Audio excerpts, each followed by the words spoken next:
To Ultimate 106.9. It's Friday, and my Friday message for you this morning, it's your worth. It's not measured by your wealth. Your wealth. It's not measured by your wealth.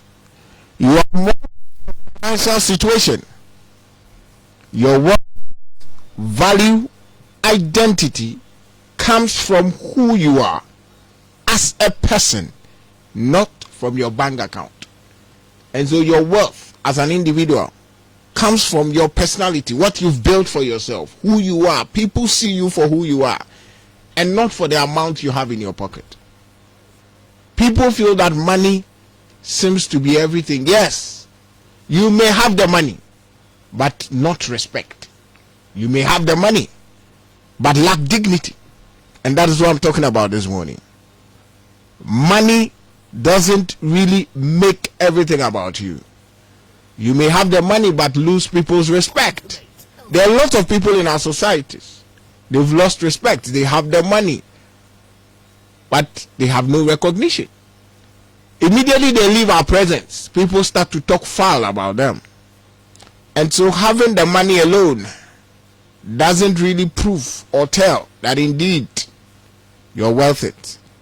Good morning, welcome to Ultimate 106.9. My name is Ronaldo Sepuku. It's time for Cup of Tea right here on Ultimate 106.9. A very big thank you to Nana to the rest of the team from Accra. We started the day from Star FM in Accra with the news, then sports, then newspaper review. But for now, from now till 9 until crossover back to Accra, it's all about Cup of Tea right here on Ultimate 106.9.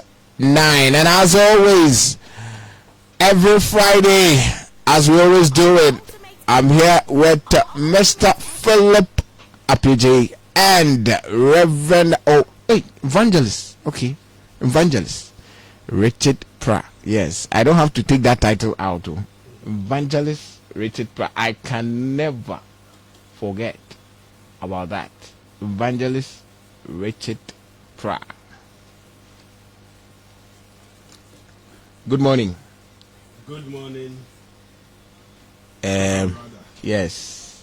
This morning, it's like time is fast spent. Yes. Yes. It's almost 8 o'clock, so I think we should just save ourselves all these pleasantries and then the greetings will just start. Mr. Pele, good morning. Good morning. Friday. Is it another Friday? Yes. How are you planning your weekends? Yes, how are you planning your weekends? Well, I intend to spend it. Hey, family. I intend to spend my weekend with my family. Maybe some Friends, I normally don't go out that much. Oh, why? Oh, it depends. What? Okay, like, picture it for me. How do you go about it? I would rather stay indoors and possibly do some reading and possibly talk to the family. That's all. That's what I do. Really? But depending on the situation, sometimes I would have to go back to my village for some funeral.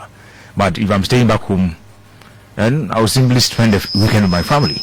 That's all. So you are not the outing type. Oh, not No, really. really. Unless the occasion calls for it.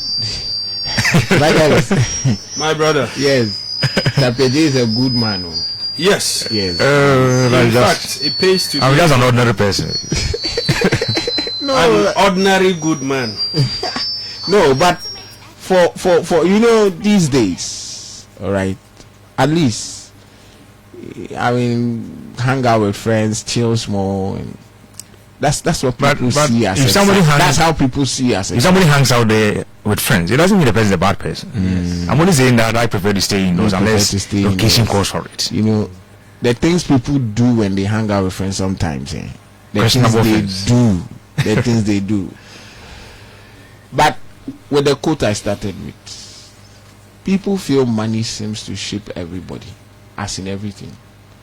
But this morning, yes, a note of caution for everybody that money doesn't really prove your wealth, but it's wealth though, but it doesn't prove your worth, your personality as a person. Well, in the kind of world that we live today, I would simply say that at times money can buy you respect. Look, let's take what our family. If, of course, with the heavens offend, if somebody dies in the family and they have to inform the family members who are staying far away, most of them do not get to know about it before where the person died, where the family member died. They because they for the conduct of the funeral, and the is ignored because ultimately, when it's time for us to pack the chairs and all that, they will be called upon.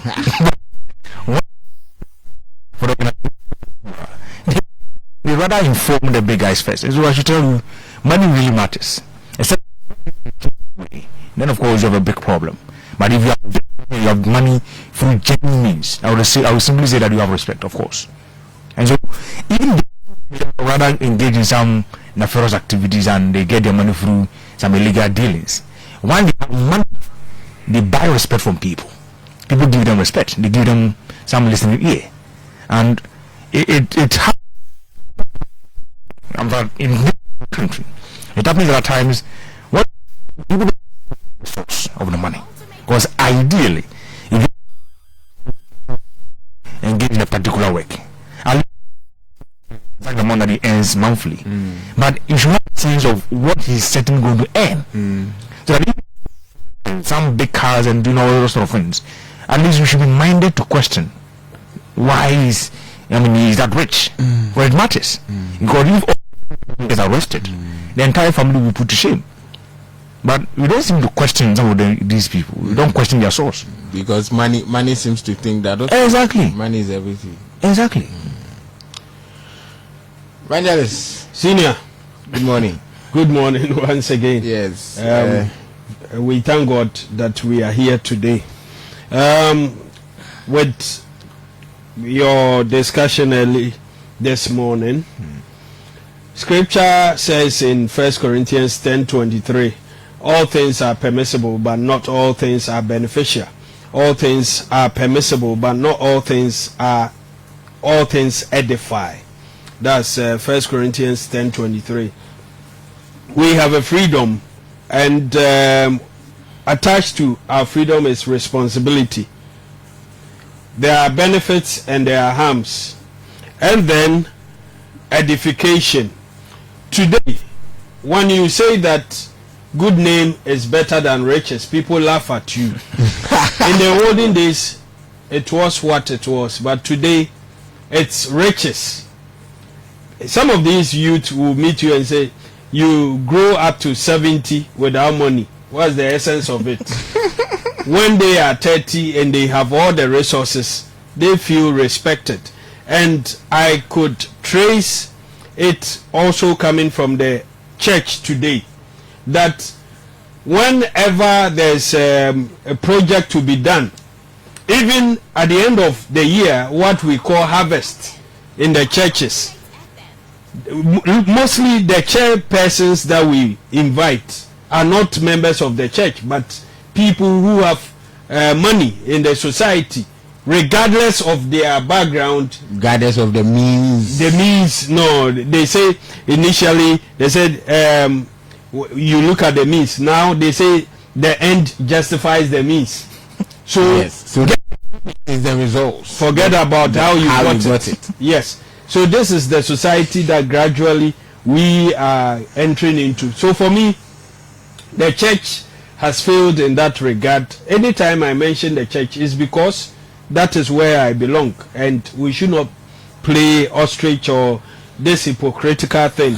When the church became money, prosperity, instead of us having a positive influence on the world rather entered the church with this wealth and all that. So now when you have money, in politics, it's about money, in leadership, in the church. If you don't have money, even traditionally, and there's a stew, you can have all the wisdom. So we need to denied that opportunity. We need to check that. We need to check that. I won't stress it so much. Thank you. Even your wife will not respect you. You see, so even marriage in the family, children, even your own children, when they have needs and you cannot meet it, and they go out there and see their colleagues or their friends, they are doing all sorts of things. Charlie, there's a lot we need to reset to. The reset thing today, Dimpanya. What is Dimpa today? If you cannot afford what you want, or even in relationship, you go with a girlfriend. I know you being a young person, and Nam1 is blessed. He has money, so I don't think he has this problem. If you are going out with a lady and you are not resourceful, you'll be dumped. Yes, you'll be dumped. So we need money. Most men lose. The real women probably maybe they felt would have been their wives, all because of money. Yes, that's the size of your purse determines the kind of woman your choices, your taste, and everything. Yes. You have taste, but no money in the pocket, so you settle for what you can. Yes, what you can afford. If you can't afford restaurants, probably maybe a food joint somewhere will rather help. All right. Which can do rather. Well, this week the MPP wrote to the diplomatic community seeking intervention in allegations that Ghana's ports were being used for illicit drug trafficking and money laundering activities. It relates to the claims of Assin South MP Reverend Intim Fodjo, a Reverend Minister, over some flights that landed at the Kotoka International Airport. On Wednesday, key personalities from the opposition New Patriotic Party gathered to resist his arrest. Well, here is the voice of the minority leader Alexander Afenyo Markin speaking at the residence of Reverend Intim Fodjo. This morning, we heard of this intimidation and harassment from the NIB. Our country is a country of democracy. Yes. And I'm reiterating a point. His Excellency President Mahama, I don't see him as a politician. I see him as a statesman, because his term is his final term. So those who work under him should help him to leave a legacy. 4 years is far, but near. The caucus expressed a view through its authorized member, Mr. Intim Fodjo, a reverend minister and a politician. It's not about we are inviting you, you come with armed men. You know, about 20 of them. We don't need it. We will not be intimidated.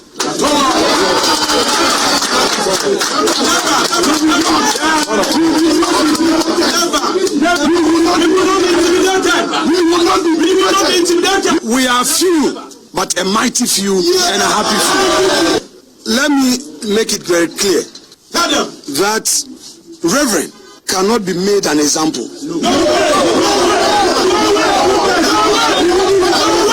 He has not walked alone. Yes. He will never walk alone.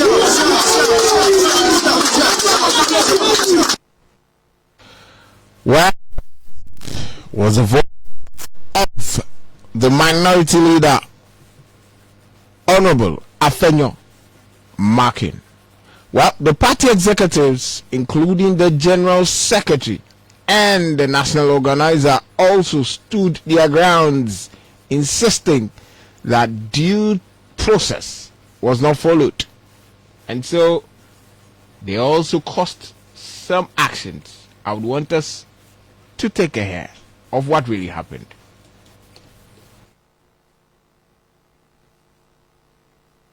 As espoused by our minority leader, we are a country governed by a rule of law, not a rule of men.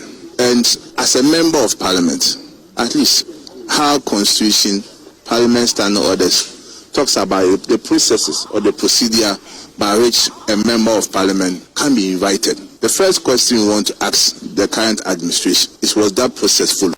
The chaos this morning was needless, unwarranted. At least, if indeed they were showing good faith, they would have gone through the process, the due process, written to the speaker that the member of parliament is to be invited or wants to be invited to the state secretary for interview or for questioning or for discussion or for to help in investigation. But not this runway style. At the end of the day, is what we are doing today. That the due process has to be followed.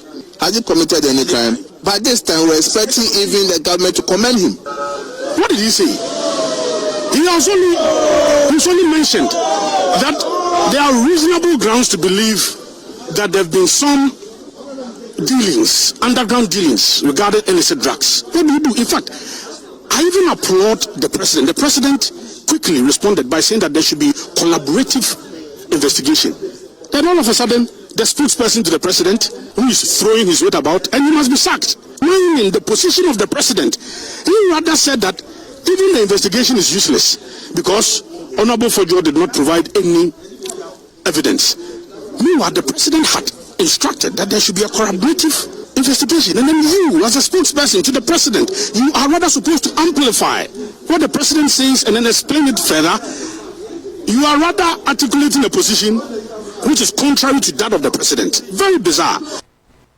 Well, that's the voice of the General Secretary and the organizer of the main opposition, New Patriotic Party, the NPP. Well, we're coming back. We're back to the studios. And I'm sure we all heard the tensions, the voices, the spike.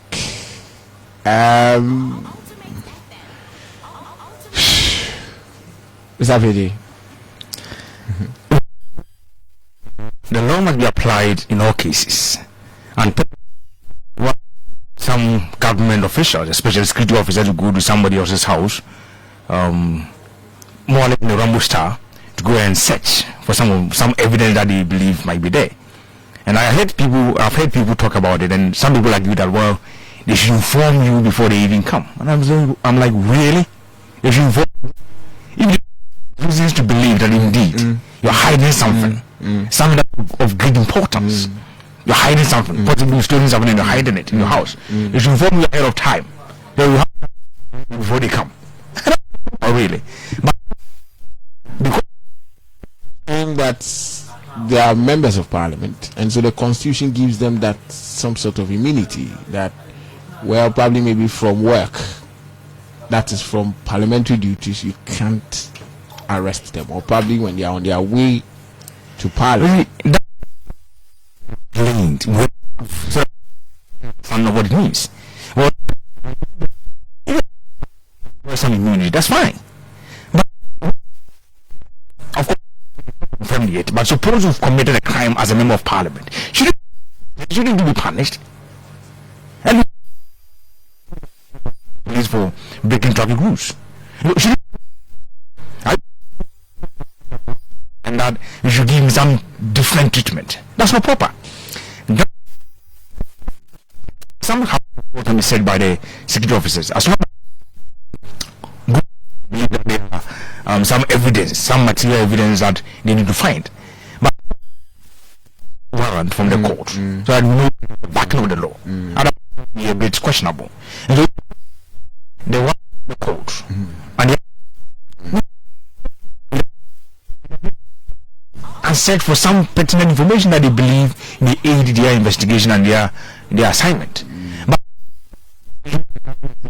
well, we have, and especially because the member of parliament enjoys privileges, he cannot be touched. He can be touched depending on what we are investigating. Their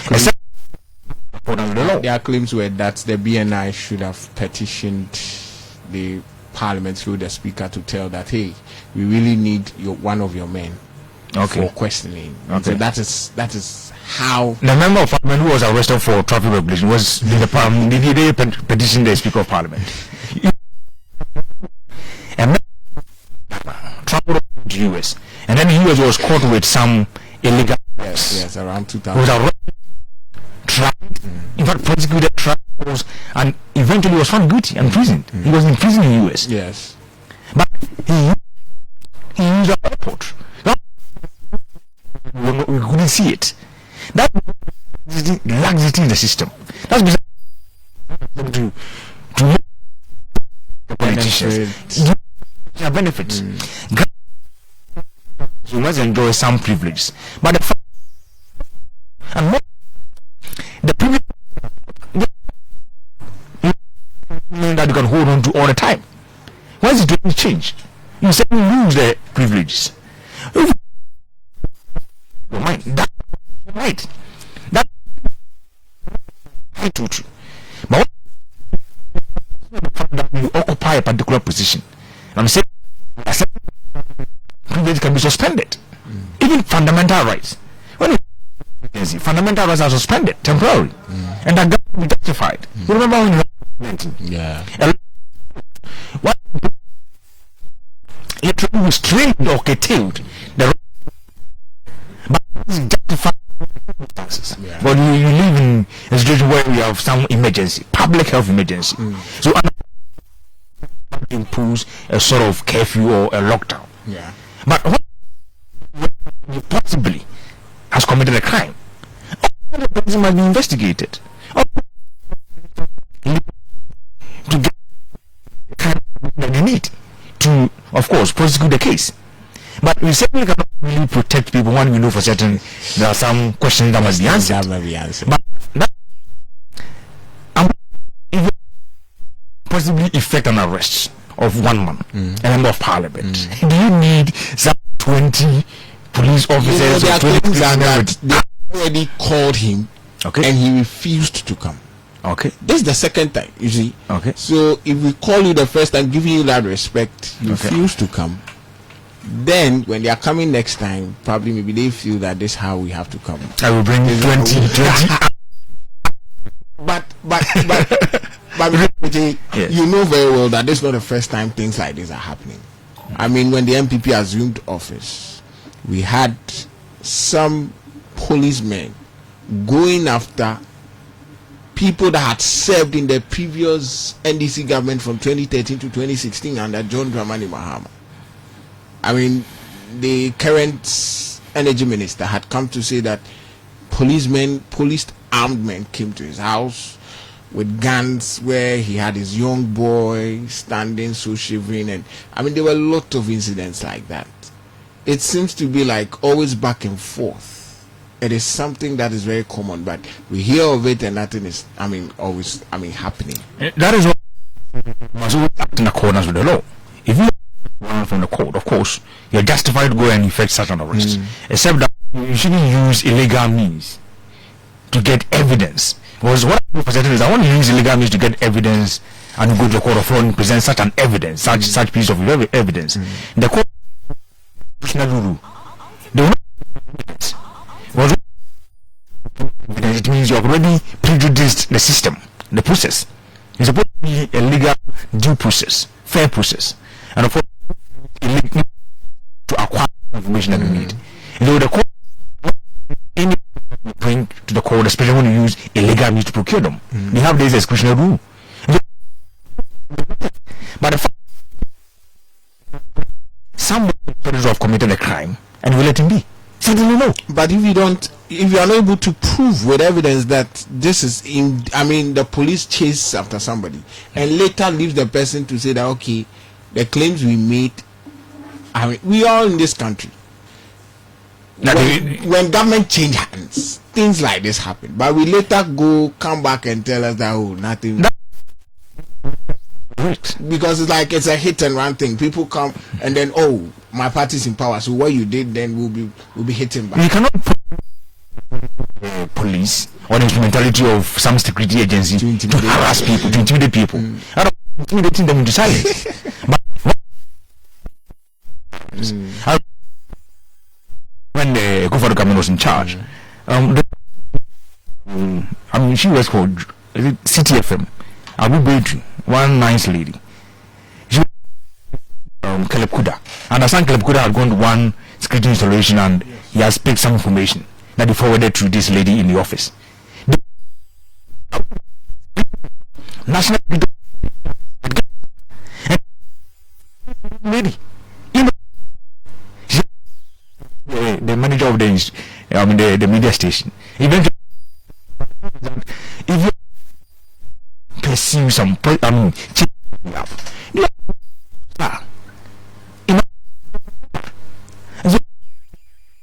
didn't come, you didn't show. That's fine, that's appropriate. That's not appropriate. But you can go in. People even pick the signals ahead of time. How is it possible? You're going to arrest somebody, and some persons somewhere could pick the signal that in front of the house, and so they rather go there ahead of time to stop you from effecting an arrest. When you resist arrest, you're committing an offense. It's not proper. It's not appropriate. It's not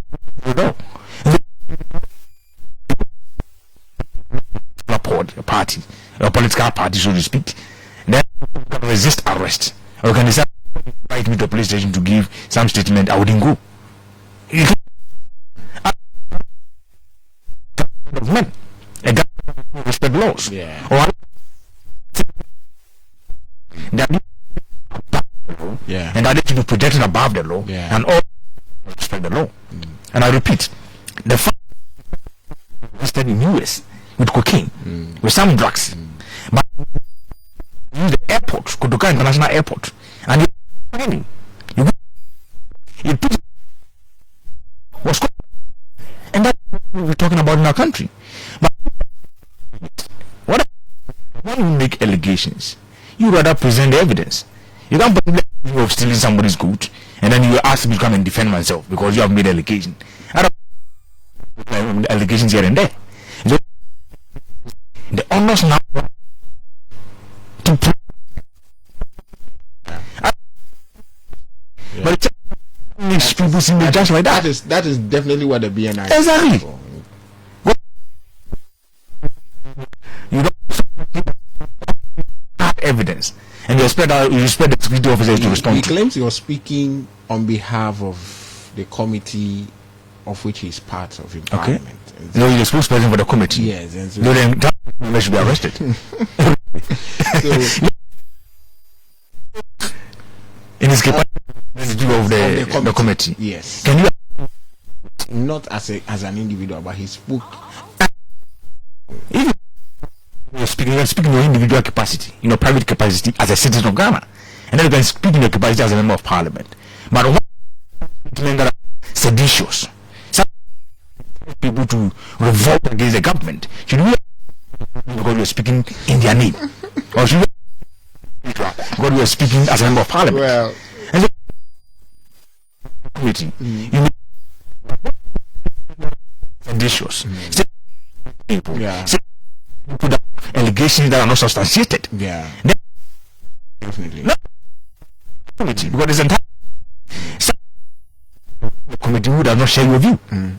Therefore, all the time, all members in the committee will agree with you. Yeah, but of course, you may be a person. Yeah, but the point, in your public capacity, in your capacity as a public officer, and some tarnish people's image. They dent people's hard-earned reputation.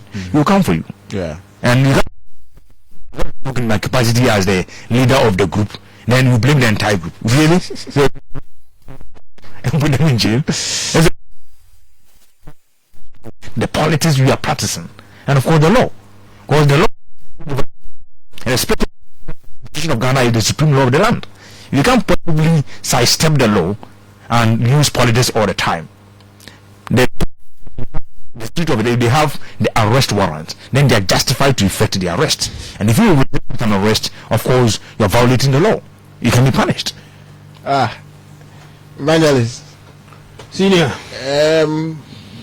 There are people that are saying that probably maybe government erred with the decision that the BNI took to just badge on the man in his house. And there are other people that are also saying that just as, the members of Parliament have that immunity. It's like they're abusing that immunity to say that, okay, yes, in my quest to go discharge duty or probably maybe after I've closed from work, you can't arrest me, and so that immunity they are enjoying is being abused. Did government really go contrary? Did he err on the decision? Did the BNI really go contrary to any rules or regulations, or probably just that the member of parliament, Reverend Intim Fojo, a reverend minister as he is just trying to use that position he's occupying as honorable member to just outsmart us? Thank you, my brother. Let me start from here. He is a minister of God. That alone, there's a certain expectation. Whenever somebody hears there's a man of God, apostle, teacher, pastor, evangelist, prophet, there's a certain expectation. People expect you to live a certain kind of life. And scripture, when you read Matthew 5:13 to 15, it talks about we being the light of the world, talks about the salt and all that. If you are the light, it means wherever there's darkness, when you are there, darkness must disappear because light has come. You are a member of parliament and their title is honorable. Yeah. So that also puts a certain burden on you to live a certain kind of life. You must be honorable in all your dealings, deeds, actions, words, everything. But I see two things happening here. One, the NPP wants to make government look bad in the eyes of the world. And world over, there's a war against certain things in society. Drugs, war on poverty, war on crime, and many. That yourself in that position, nobody wants to deal with you, and they deal with you will not deal with you kindly because you've gotten yourself into such position. We know of these some South American countries, we can mention names, where drugs have brought their systems down. So a representative who is supposed to be truthful, fear God, a member of parliament, you claim you have an information.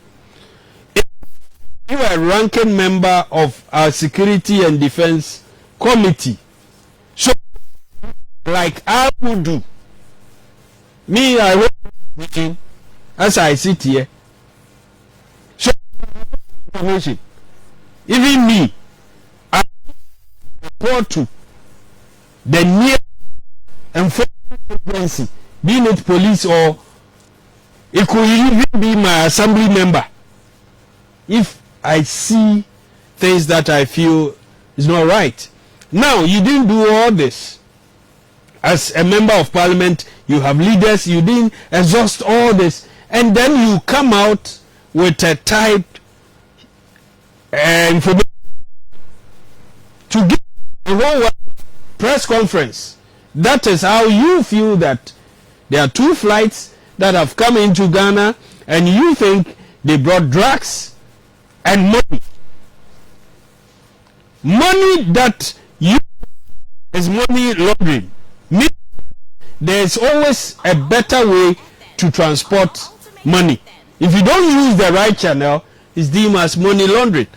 When we heard of a certain church that they were transporting dollars from Ghana to Nigeria, and how were they were putting in the car tire? They filled the tire up with the money and pump, so little air and it's strong, and they drive with it. Later they were caught. I don't want to mention the name of the church. Now I think there's been a split, Ghana one and Nigeria one, all operating in Ghana. The first aim of the NPP is to make government look bad. The second, I have seen this coming. The NPP, there's a certain group that wants to destroy Reverend Ntim Fordjour. Today we sit here. The MPP only from the central region brought only 4 MPs. NPP has only 4 MPs, 1 independent. NDC has 18. 2020, NDC had 13 MPs, NPP had 10. Is that go into the future? The MPP primaries, they present Dr. Mahmoud Bawumia back. Kennedy Kompreko will give him a run for his money, but at the end of the day, the systems will favor Bawumia.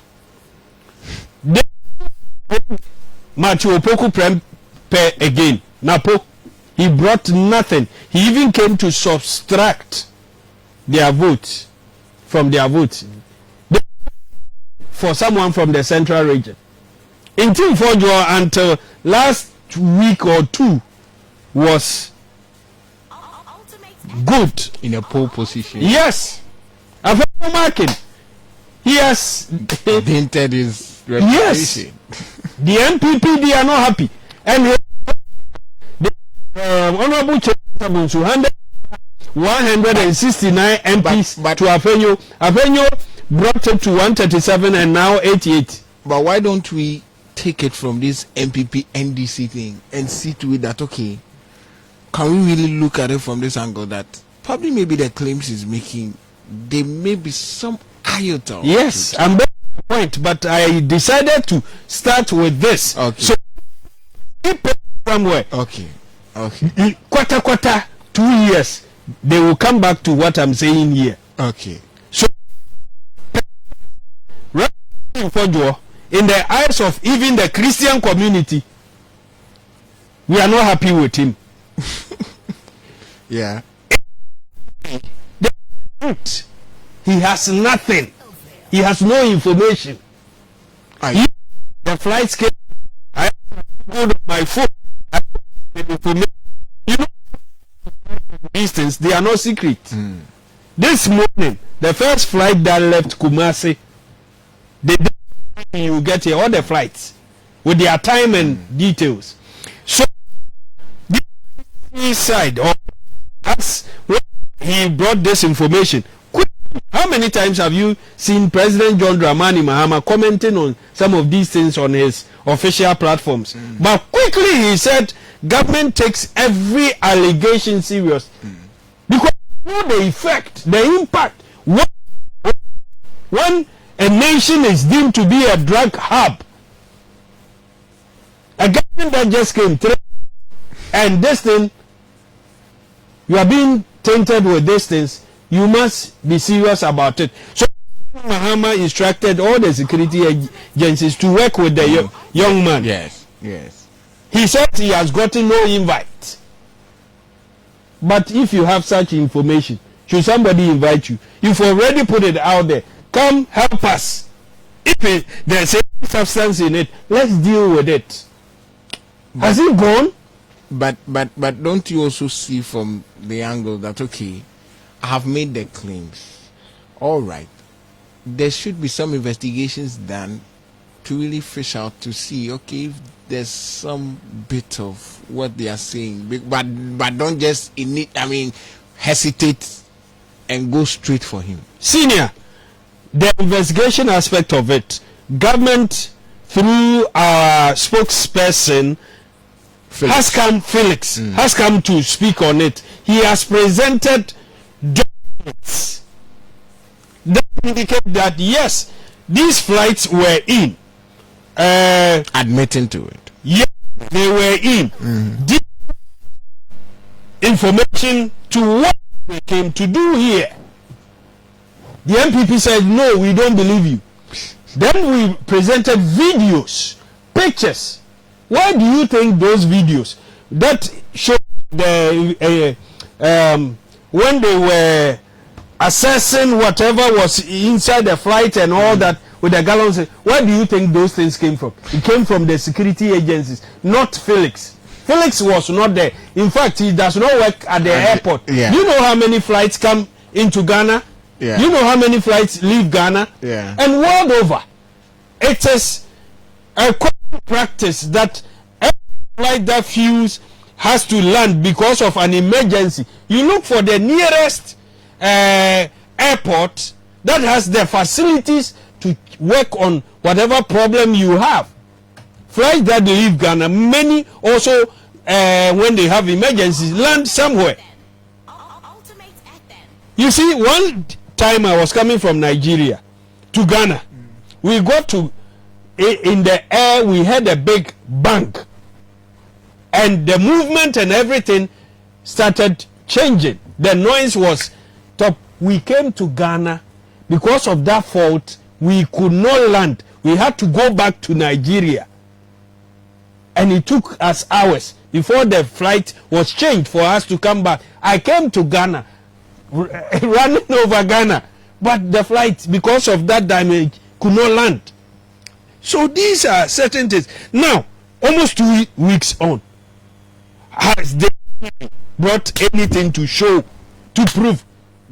And you say that whenever we hear new rumor, yes, we must investigate. Investigations has gone on. The security agencies have presented what they have.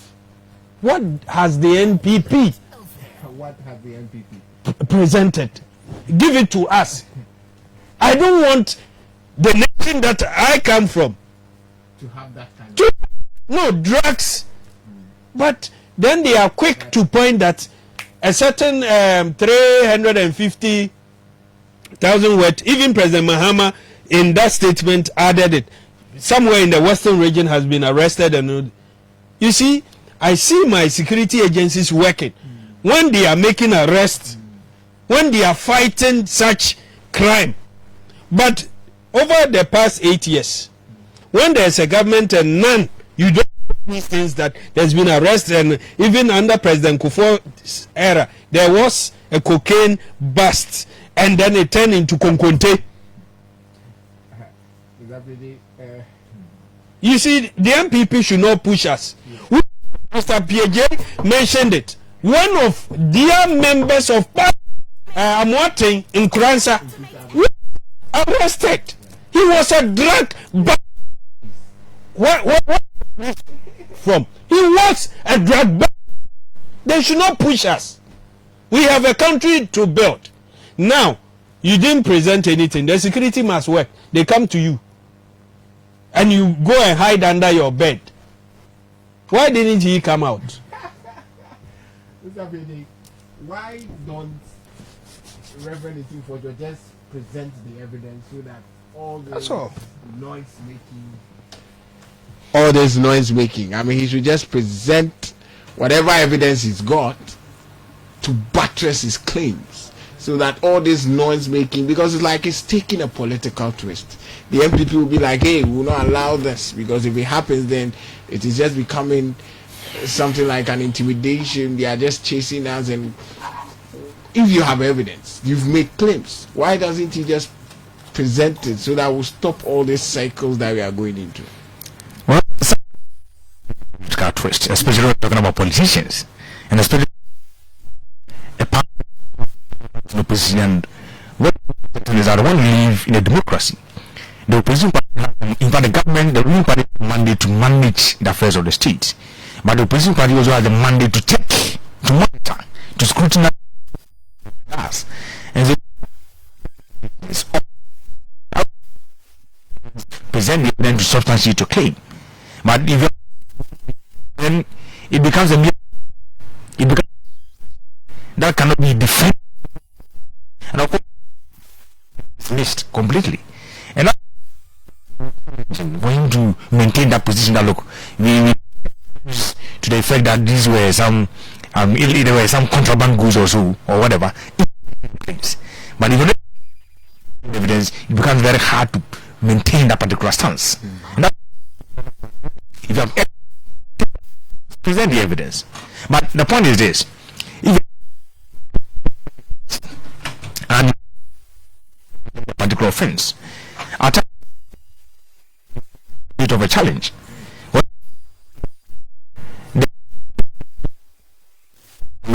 the boss, the commander, has committed a particular offense. Same police institution. No, but look at the kind of person he is. Of course. Okay, a reverend minister have got followers, people that follow him. Okay. Okay. A member of parliament have got constituents.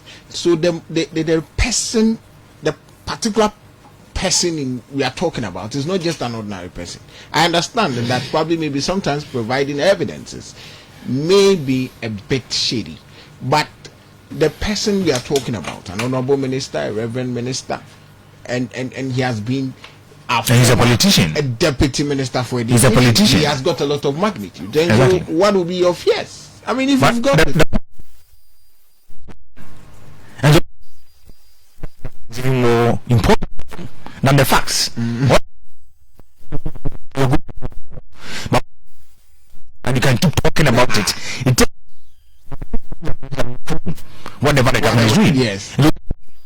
Okay. And the opposition. And so I want to pick. Let's keep debating. Let's keep talking about it so that the focus and that is from government activities. But that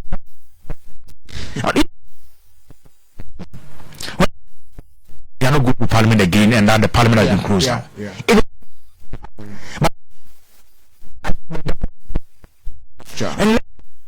And the elections. Yeah.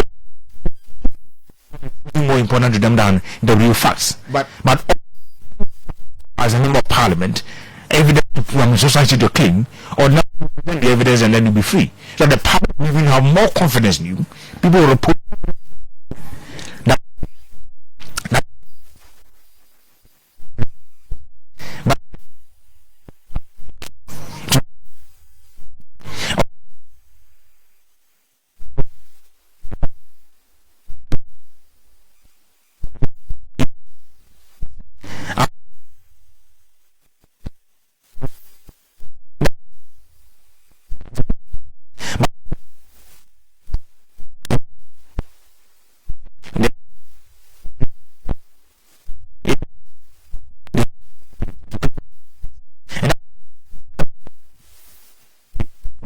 and in petitioning the diplomats, Okay. would you agree that probably maybe people that have a feeling that okay, it is just a claim to taint the image of Ghana as a country, and then the new government that have assumed office, what will be your claim? Because do you really see it as something very relevant, as in petitioning the diplomatic corps on this issue that hey, this is what is happening in Ghana, hey, so they should really have a look at it? I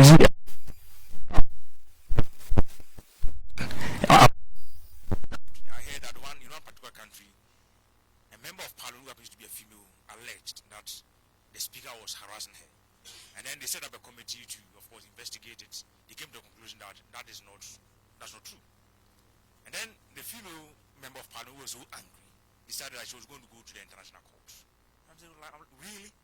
But what is even more worrying is that I understand the committee that was set up, the speaker of the parliament was rather the head of that committee. It obviously was a judge in his own cause. And so there was no way she was going to get justice. But afterwards she says, I'm going to the international court. You don't go to the international court on such an issue, sexual harassment. That would mean that as a member of parliament you are ill-informed. And if you go to the Gambia, this I'm going to mention in the Gambia, a member of parliament in the Gambia said there's a need to reintroduce FGM, female genital mutilation, and that the time that it was abolished, they didn't have enough grounds, it was not good that they abolished it, so they should reinstate it. What bothers me is not necessarily what he said, but the fact that the whole parliament sat on such a case. They should have dismissed it right away. But they debated it time and again, of course, eventually they voted against it. But for a member of parliament in the 21st century to say that we should debate the reintroduction of female genital mutilation, it means you're really in a problem. As a people in Africa, we have a big problem. Personally, I believe that whatever the government does must be in the open. A government that really keeps things in secret, when things are shrouded in secrecy, people begin to ask questions. That's where the allegation will keep flying. That's where the rumors will keep flying. And that may puncture the confidence of the public in the government. But when everything is left open to the people, then of course you have no reason to, if you like, spew propaganda or allegation. And so what I will say again is this: if they have evidence, that's precisely what everybody is talking about. If they have evidence, they simply need to present the evidence. That's all they have to do. But like I said before, they have to maintain the heat because it is politics. And especially in the part of the world, we always politicize everything. Then they'll be left with no option but to always keep on politicizing things, and then in the heat of that moment, in the heat of the argument, we lose sight of the real facts. The real fact that the country must be managed. The real fact that people's attention are being deflected. And that's not proper at all. It's not good at all for our country. It's not good. Well, as to where this case is going, it is only God who can really tell. That's right. It's like I really don't, because if you have the evidence, just bring it up. It's politics. So that you just resolve the issue. But we can't be politicizing issues of this magnitude. I mean, this is something, just as Evangelist said, can dent the image of Ghana. So if you really have concrete evidence, we don't joke with things like this. I mean, And if something can be resolved in the country, don't go to the outside. You know, the outside world for them to interfere in the domestic affairs of Ghana. The diplomatic court really come into this issue. This is really not something that we need. But the Minister for Interior have also been talking, and it's all about the fact that he feels that Chinese that are caught in illegal mining should be repatriated. This stand was taken by the MPP government in the past, and there was a lot of noise that was made concerning Aisha One being taken back to Ghana, taken back to China, and the fact that if you're a Ghanaian and you go involve yourself in an illegality in China, you will never be brought back to Ghana to be dealt with, but rather Chinese laws are going to be dealt with there. And so why then do we see illegal mining as an illegality? And somebody falters as a foreigner, we take the person back to his or her country. But for the Ghanaian, we deal with the person. And so the minister have been talking. I would want us to listen and then zoom into our discussion. Forest doing either galamsey or cutting our trees, or you are using what people are popularly call sakawa or defrauding. For these two, we are not interested in prosecuting you. Our first option is to return you back into your country and put you on the stop list. And you are going to be playing a very, very vital role. I know the police are first to do the arrest, or the military or the national security, and the instruction is that when they do, they should hand them over to you. But because of this, your swiftness and intelligence, we want you to also be proactive. So when they do the arrest, also be proactive to go and demand them, so that it will move faster. Instead of you waiting for them to come and hand them over to you before you forward them to Accra. But what we are doing, we are not footing the bill of repatriating them in our country. After all the embassies, you will do it yourself. So once we get them, I mean, there was one, even Uganda, we told the Ugandan embassy that no, you have to buy the ticket, and they bought the ticket and will return their citizens back to their country. If you are arrested, and then we get their embassies to repatriate them, because you see, the whole thing is so complex.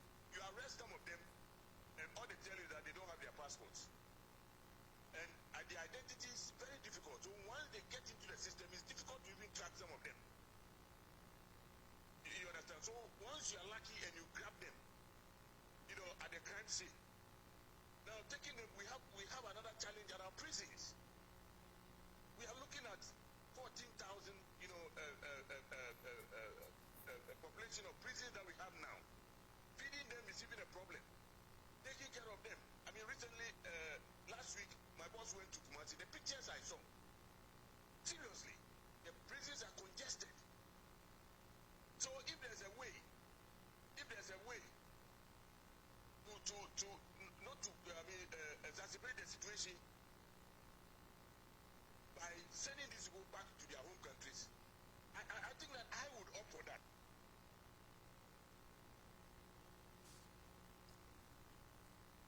Evangelist. Yes.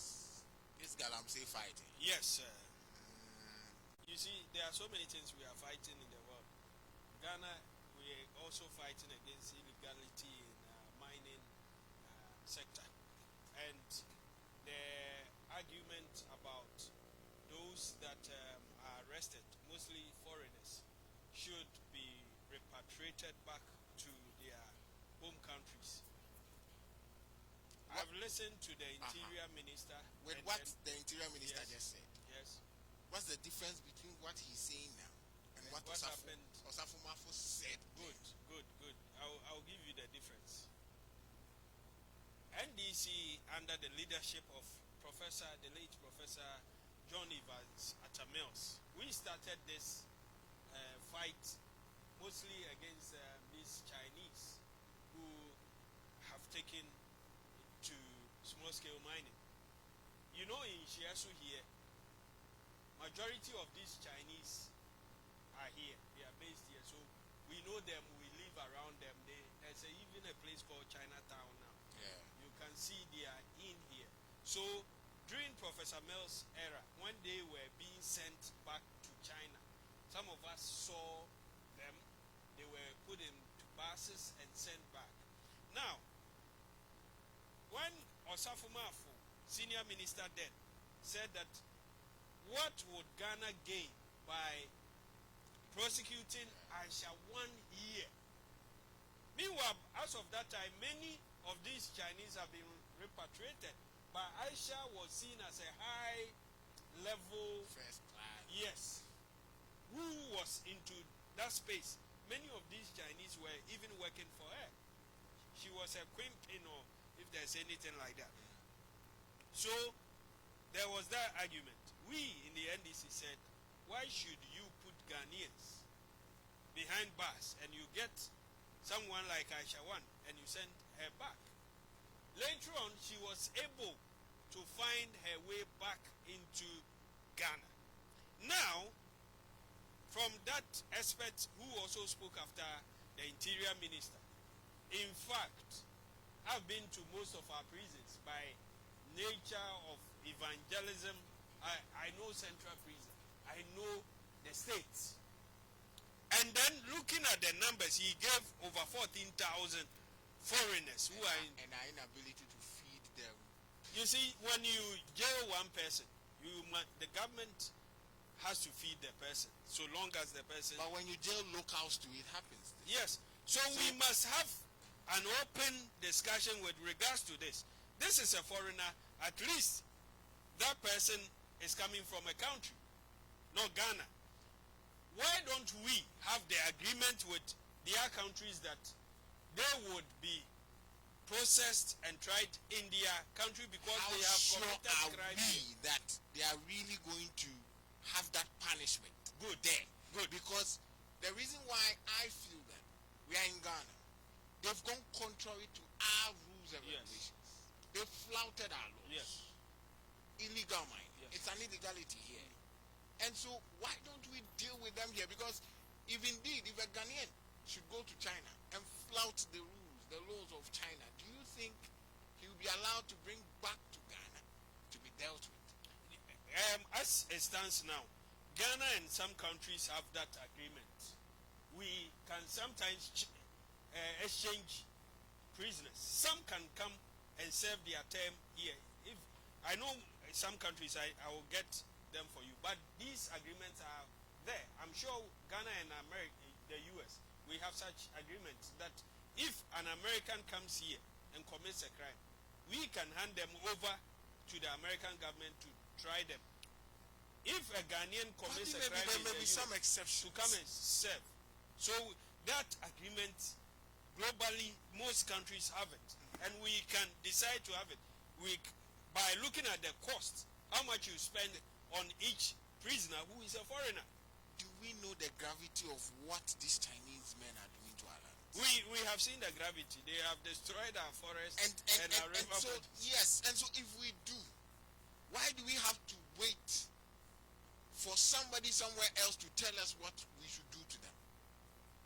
This is, look, illegal mining. Yes. It is wrong. Yes. We don't do it. Yes. You come all the way from wherever, Asia, China, with excavators, because I tell you, They the brought people, in the yes, the people and the technology. and the technology.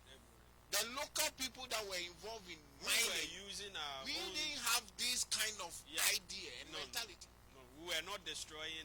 These were just imported into this country as a result of the influx of Chinese people. It's true. And so, You're right. if we should really want to deal with them, Yes. do we see this as deterrent enough? Now That we have a choice that those we arrest now, looking at their numbers, imprison them here, put them in our prisons. Do we have the space? Or we can have an agreement. When they are sent back, China decides what to do with them. They are their citizens. But we also have a right to ban them from ever coming into Ghana. If we feel that our prisons are Should we build more prisons for no, them? No. What I'm saying is, people commit crimes. Yes. Okay, lesser crimes. Yes. Stealing just probably maybe cassava or something Yes. menial. Yes. But is jailed. Yes. Okay. So just recently, the gentleman that invaded the pitch during the Black Star game against Chad was given a prison sentence. Yes. I sat back and I'm like, this, I mean, he should just be given a community work to do something. So if a local man can be convicted for this, and you tell me that somebody destroying my land will just go scot-free, then Yes, nobody is saying go scot-free. London and then Mr. PJ will come in. Yeah. Sometimes even deportation is also a form of punishment. Now Ghanaians living in the US without their requirements, papers, they are being deported. It's punishment enough because you have broken their immigration laws. Many countries, Trump is sending those who do not have papers back to their countries. This is also a form of punishment.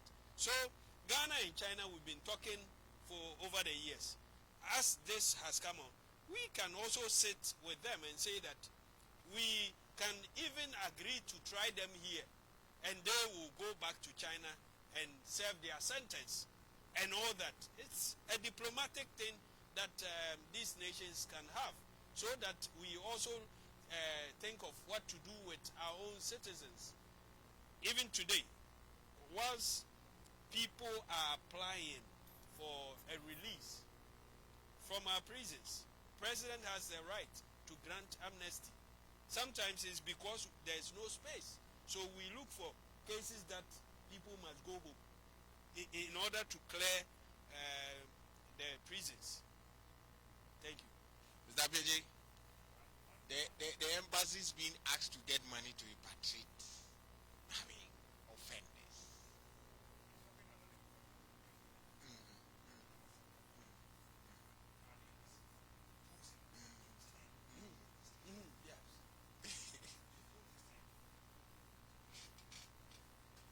We have the NDC opposing it, of course. And now today, of course, we have NDC in charge, and they're taking the exact same stance. Yeah.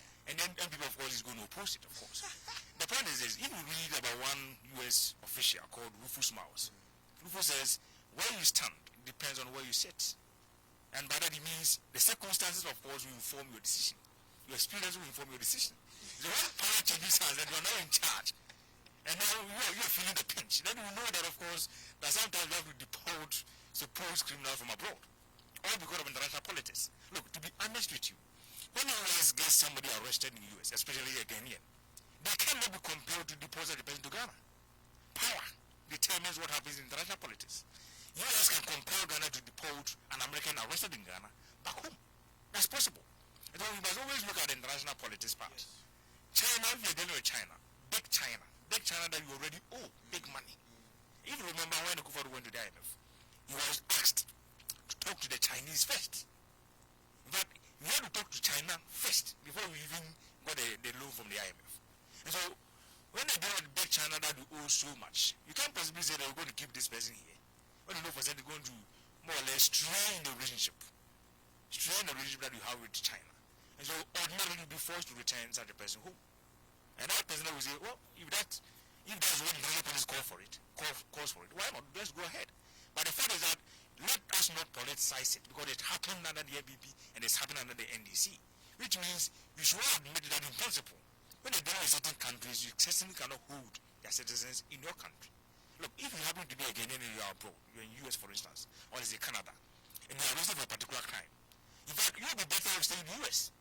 If you don't want to deport them, you're going to play with them, you want to be there, where the prisons are better than ours. But if you happen to be an American in Ghana, and they're going to be locked up in our prisons, obviously you'll be praying that they will send you back home. And especially when you're dealing with a big, powerful country. The Togolese cannot really compel us to return any Togolese who has been arrested in Ghana back home. They can't. But the US can. China can. Russia can. Let's look at the kind of country we're dealing with. We're dealing with a very powerful country in the world, a country that will owe so much.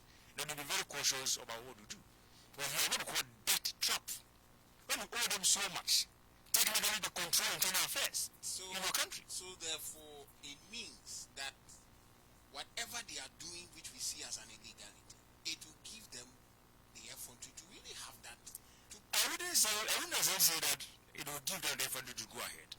Another, the government is not strong enough to stand its grounds and fight the problem that we have, Galamsey. If they are committed to the fight, of course you can get them arrested, but the fact is that, to be honest, going forward, it would be inappropriate, so to speak, to hold on to Chinese who have already committed offenses in Ghana, especially when they are talking about Galamsey.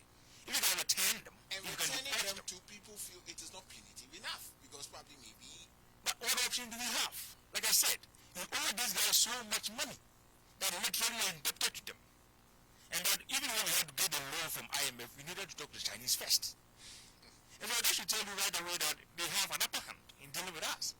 And I'm saying that for a good number of such cases, you have no option but to return them. If you take, for instance, US and Britain, there's one man called Julian Assange. He happens to be the leader of the founder of WikiLeaks. They leaked some classified information in the US. Classified information in the US that the US government believes will endanger, jeopardize the lives of Americans. I think it was about Afghanistan and then Iraq. They pursued this guy. He ran away to Britain. The government of US has been fighting for years, almost a decade or so. I don't know, over a decade, over 10 years, to get this guy repatriated to US. But he has had trials in Britain, and he's still there. That's because the two are literally on the same level. You know, they can argue it out, they can talk it out, they're not repatriating, period. But Ghana cannot do the same because of our position in international politics. In international politics, we have what we call big guys, the big powers, the middle powers and the small powers. Ghana happens to be at the bottom. And we're dealing with a big power like China that is at the highest level. You certainly cannot challenge them. It's unfair, but that is a reality on the ground. And especially when dealing with international politics, you must recognize that there are differences among countries. And such differences are brought to bear on whatever action that we take as a government. And that is why it was not appropriate for the NEC to argue against it when Osaf Mahfoud made the document. Except that it's more or less like an insult to our intelligence. But what option do we have? That's the point. What option do we have as a people? What option do we have? Well, we have an option, and it's here. That is the Easter festive season is around the corner, and I'm sure you saved enough money. But you know what? I'm giving you an opportunity where you can really catch fun and enjoy. Yes, no more quail. This time here in Kumasi, you can enjoy the Easter, and it's starting from the 20th, which is Easter Sunday. It's all about the Kumasi Comedy Show, the Easter edition, happening live at the Kumasi City Mall Event Center, right here in Kumasi. The first show starts at 5:30 p.m. The second show is at 8:30 p.m. And the rates goes for 150 cedis regular, double 250 cedis, and 300 cedis. Charlie, just go laugh your heart out, because there's going to be a lot of laughter. The tensions, just release the tensions. Take out mommy and daddy, the wife, the kids at home. Let them go enjoy and catch some fun. It's at the Kumasi City Mall right here. Live at the event will be Mr. Carter, Alo Words, Dan Lati, Kweku Obed, Atupa, and the likes. And so, come, let's enjoy and catch fun, make some merry this Easter. Well, that's not all. Easter party in the park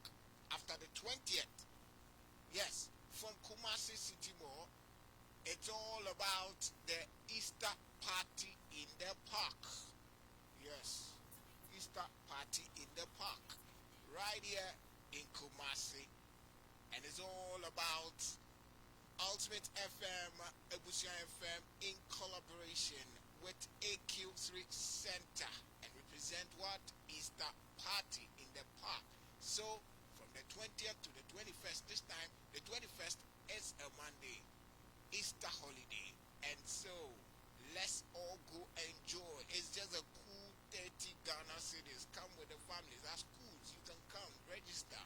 Mommy, daddy, let's remember the only place to be this Christmas, this Easter, is the Easter party in the park, organized by Ultimate FM, Ebusia FM, in collaboration with AQ3 Center, and it's happening at Diamond Hills here in Kumasi, close to Kumasi, and you can just come enjoy yourself. It's a cool 30 Ghana cedis, Charlie, cool 30 Ghana cedis. Oh, and you're 200, 150 now, then you come and spend the 30 here, just enjoy yourself, catch fun.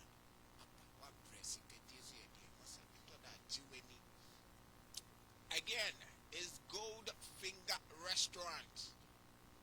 Your girlfriend, take her out. Now one, your girlfriend, take her out. Now one, take your girlfriend out. Goldfinger Restaurant. I'll be calling right after the show. I want to see now one taking it.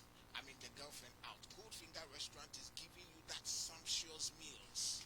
Okay, that appetizing meals that you can give that wonderful treat to that wonderful girl, to that wonderful handsome boy, and so that handsome man, it's her birthday, just give her that treat. And the place to go is at Goldfinger Restaurant right here at Asia. So you are getting luxury, you are getting taste, and you are getting perfection.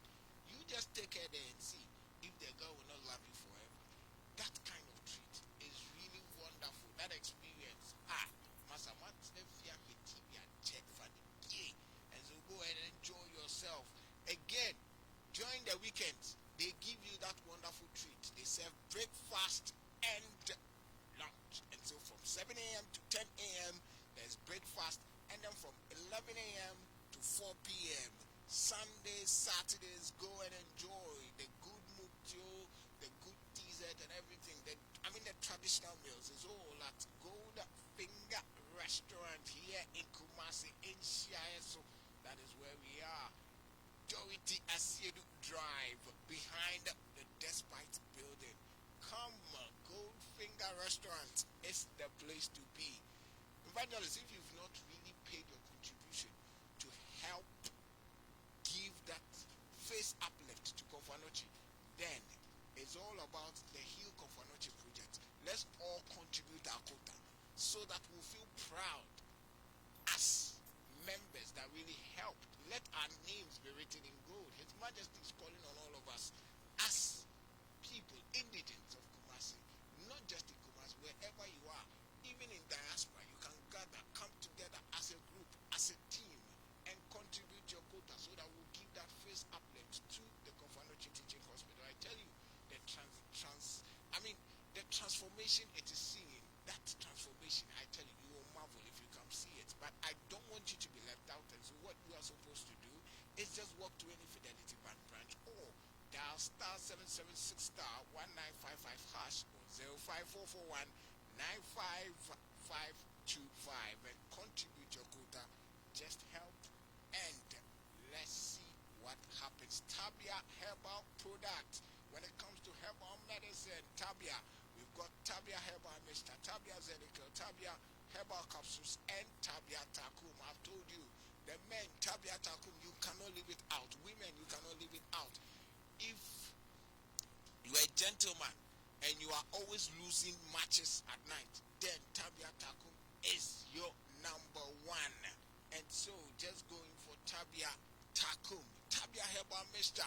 Are you suffering from malaria this morning? Walk to any pharmaceutical or herbal and go herbal shop. Just walk to the attendant and tell him you need Tabia Herbal Mixture, and you are good to go. Or probably call 0243686861 or 0245749206. Well, let me come back to Mr. PJ. But before I zoom into our next discussion, it's all about these Okada riders and as to whether they should be allowed, yes, to go into this Okada riding. Yes, the NDC government had earlier said that they were going to legitimize Okada riders to be a commercial thing we can use just like the taxis. But the new noise that is being made is the age for anybody to use motorbike commercially is around 25 years. Yes, and so there's a lot of noise that have been made. I want us to listen to the riders, then we'll come back and start the discussion. The age above 25 going, so that was plenty of us is under, because some of us is 20 and then 18, so like if they say 25 and above, some of us will not work, will not do the work. So that one so we are begging the government to do it like 18 and above. Even you can be more than you can be 25 or 30, but you are riding carelessly, you can cause accidents. So for that one, I can say, if you are careful, you know, cause accidents. I disagree with the government. The reason is we the hustlers, a lot of us start from 18 and above. So if they say 25 and above, you know, maybe out of 100, 50% will be qualified and 50% will be sitting in the house. So that one to unemployment is still a problem. So if they said 25 and above, it won't work. It won't help us. Mr. PJ, it won't work. It won't work. Yes, it won't work. It won't help us. It's like they feel that they are taking a chunk of them that are really into it out of business. Yes, they are into solve unemployment. But if indeed you just think that you are reducing the age, then it won't help us. But with commercial, even taxis, it's around that age before you are giving license to. As for private car owners within 18 years, I have a car and I want my son, then that would be it. But for commercial, 18 years you wouldn't be allowed. So, I mean, this noise of it's like Ghanaians. We feel so mandated that I don't know where we get that. I don't want to say audacity or powerful. Even with government making orders, we feel, no, we brought this government, so this is what we want, so do it for us. But you're not supposed to be a mere onlooker, a participant. And if you're a participant, you make your voice heard. We understand, but sometimes government feels that there are some things that may not help, and so generally, this is how we go about it. But you still can challenge the government. That's allowed. You have the right to criticize the government, you have the right to challenge. Except that you challenge in a very civil, lawful manner. So I have no problem with what they're saying. My biggest problem, is the legalization of Okada. No, I have a problem with it. As person, I also have a problem with it. Yes. But before I even come to that, Ivan, our producer, sent me something about mining. The mining laws in Ghana, of course, prescribe that even the foreigners who are arrested must be punished. They must be made to pay some big fine, I think 100,000 and over. And then they could also be jailed. But I think the first one means that we are dealing with big powers. So here there's a law. I think the law says foreigners engaging in small-scale mining without the appropriate permits or licenses must face fines, big fines, of course, 100,000 and over to, I think, 450,000. And of course, they could also go in prison. They could also go to prison for between, I think, 20 to 25 years, or both. They could pay the fine, and of course, they could go to jail. That's the law. Yes. Those without appropriate licenses or appropriate regularization. But the first one, maybe you're dealing with big powers. And I must tell you, when you're dealing with big powers, your domestic laws literally are set aside. And when you're dealing with international politics, ideally, the international laws, of course, will also take some sort of precedence over the local laws. And it is a lot more difficult to do with such persons, such big countries. Remember what I said earlier, we happen to be at the bottommost level. Small powers, There are some in the middle powers, and then there are those at the power, topmost level, big powers. You can't challenge them. So I'm sorry we have the law, and yet we still have to set aside the law. But the issue of Okada, personally, I believe it should not be legalized. That's my personal view, especially in the big cities. Of course, in some faraway places or in some places we can allow them, except that we must regularize them, only to use them in certain places, not in the main cities, especially in the commercial centers. Because you have cars running along and they are literally sharing the road with the cars. And more to the point, we don't have specific lanes for them. Yes. And there's the problem. In some part of the world, they have lanes for motorbikes. And so that is understandable. Of course, they can do that. But in that case, they have to share the road with these big cars that run along, that are applying the roads. So that brings me back to what I was saying earlier. Government, you've made a promise. But later you assume office and feels that, no, if this is done, it's really not going to happen. Okay? But there are some decisions, okay? I feel that, indeed, if the NDC government should have a second look at it, probably maybe they are going to have some changes out. Exactly. And one of them happens to be Okada.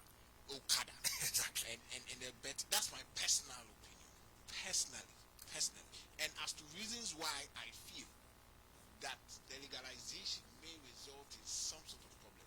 The first thing, it's I wouldn't say commercial cars have its idea of people think that okay, there wouldn't be crime.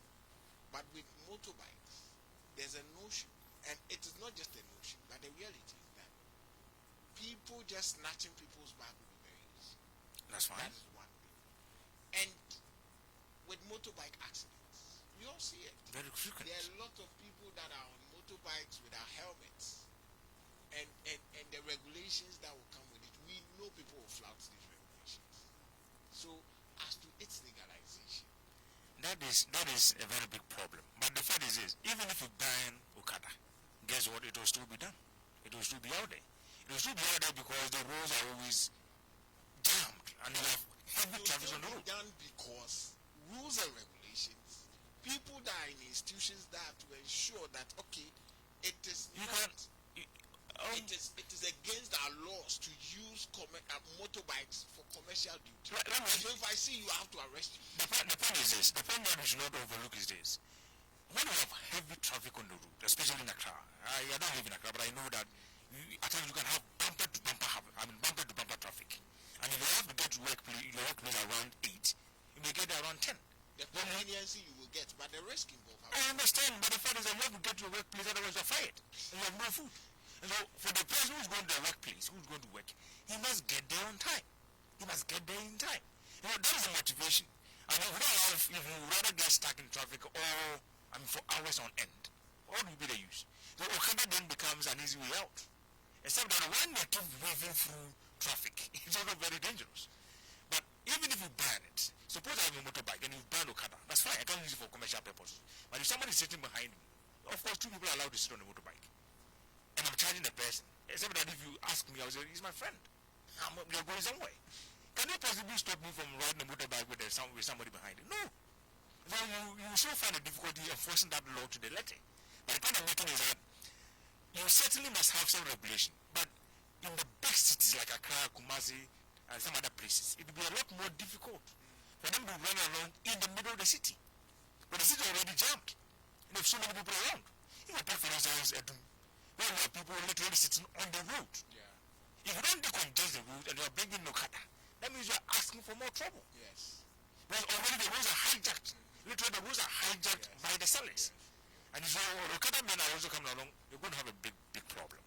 But when you go to some villages, I must say, at times the means of transportation only becomes Okada and again the others. So for such places, you certainly cannot limit them. Because if there's no car running along or applying such rules, why would you stop them from using, say, Okada? But the regulations are extremely important. But I repeat, in the big cities, you must be very careful legalizing the operation of Okada. Otherwise, you're asking for trouble. Because a good number of them wouldn't necessarily respect the traffic rules. Yeah. Of course, once you make it legal, they will have to go by the traffic rules. Yeah. But the enforcement becomes a lot more difficult. But if somebody really wants to commit a crime, of course, he can use a motorbike, he can use a car. I don't even need any means of transportation. Of course, people can commit crimes here and there. Yes. And so that necessarily may not be the excuse. But ultimately, we have to regulate it. Evangelist, we are wrapping up. Yes. Wrapping up. Okada is here with us, and The age limits they are complaining about. I listened and we all laughed about it when the young man said, we cannot pretend. Okada, meaning that commercial use of motorbikes, it is here with us. We cannot pretend. It's been here for some years now. Now, we are looking at formalizing their operations. The law says that when even it comes to driving a commercial vehicle, the age limit is 25. You start from 25 years. Yeah. There are people who are less than 25 that are driving. It's against the law. Yes. If you have not been caught, you may think it's okay. There are a lot of trotro drivers in this. I mean, We know them in our they areas. are younger than These 25 small boys. years. They are that driving the trotro and all that. Some with chalawati slippers and all that. Yet our police people, they know how they communicate with them. Now, Okada, is this something that we can commercialize and then put them through training and give them the license to do the right thing? Because with or without it, they are using it. How do you identify easily if two people are sitting on a bike that one is charging the other person? When you stop us and we say, for instance, we are all wearing our helmets and all that, we are going to do our business here. What law have we broken? But when we formalize it, then we can deal with the crimes and the accidents that has been associated with bike riding and all that. Now, there's a government that promised, in opposition, we promised them that we'll formalize it. I know many of them voted for the NDC. Now, the law is that if you are below 25, you cannot do commercial driving or riding. That is the law. Our brothers are telling us that for them, their ages start from 18 and all that. So almost half of them, it means Out of business. Out of business. Today, as we speak, if there's no law that permits commercial riding. If we say we are implementing the law, all of you are out. All of you. You may be 90, you may be 80. All of you are out. So I feel that we need to have more discussions, but as of now, if we are to implement the law and make your business a commercial venture or legal thing, that's the age. But don't you think that this country has the same question I asked with Africa? It's like we are having some sort of power and impudence to think that if government should make rules and regulations, we have the power to overturn it. But sometimes I think that we've given the mandate to somebody, and that is government. Yes, if you give your mandate to somebody, it doesn't mean the mandate belongs to that person. You have given it to the person for a time. Democracy is government by the people, for the people, and from the people. That is it. So we have a right. Yes, we gave you the mandate. You think you need to implement something, but it is for us. You are doing it for us. We also have our input. That's democracy. So they have brought this up. I'm sure they are grateful, but they are fighting that the age be dropped a bit. We can look into it. But as of now, commercial driving or riding, the age is 25. I go to Abu Abu, Asawasi, and most of the areas where they do more riding of motorbike. I've been to. There are certain areas under Chumakwa Homa. You may think it's very far. That area, all they use there is motorbike. Just the Boko side, Yeah. You can. I think there's an Abuabu. There's a cocoa community there. I went there to do auditing. They ride motor. It's either your own car or you pick a motorbike. Yeah. And the young ones are the ones who are doing it. Plenty. That's their means of transport. Mr. Piaget is saying in such areas we can allow them. For me, I saw their nature of road there is not good. And all that. That's how come cars are not plying that road. So if government fix the road, will we push the boys, the Okada people, to go into the hinterlands? Or you understand? We are formalizing it. It will have effect in the northern part of Ghana. You know, they do more riding. So it's a general thing. They are pushing for the age limit. I think we can look into it and consider if we bring it to 20 for them, and then you realize that these taxis and trotro, they will also come in. Yeah, they will also ask for. So we need to look at the law in total if we can drop it a bit, because today there are people that are driving commercial trotro, they are not 25. Why we pretend? Let's cut the pretense and give them. I will still maintain the point that you need to do some sort of needs assessment. Because depending on the area where you are, you may need it urgently. That's understood. If you don't do a needs assessment, and we implement the policy across the board, it may affect certain people in certain communities. And I repeat, in the big cities, that's going to be a big problem. If you go to Tamale, of course, because of the number of them there, they allow them to do certain ways. If it is allowed, that's because they have identified the fact that if you're going to be using motorbike in Tamale, then you must use this particular path, or you must use this particular lane. So that is well laid out. But we don't have the same kind of situation in Kumasi and then in Accra. I'm saying that when you don't do this needs assessment, then you'll be implementing a policy on a very, you'll be doing the wrong thing. That the implementation will be that proper. We'll be doing the wrong thing, but as we always say, the rules and regulations, as we all know, 25 years and above, but yet we have people flouting them. Well, Fridays is not for everybody. It's for all of us. Yes, Friday in Tubia, Friday in Tufu. But thank you for coming, Evangelist. Thank you for coming, Mr. Beji. In fact, it has been impactful and very educative discussion we've had here. And same time Monday we'll be right here with Mr. PJ again. But I'm sure I'm going for a commercial break. When I come back, the discussions to continue. To be crossing over back to Star FM where the discussions to continue.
To know how to discover and live a better life in Christ? Then tune in to the Better Life broadcast on Ultimate 106.9 FM from 5 a.m. to 5:25 a.m. every Monday to Friday as God's servant, Pastor Oseo Afuapa of Embassy of Life Chapel, formerly Faith House Charismatic Chapel International, takes you on an adventure into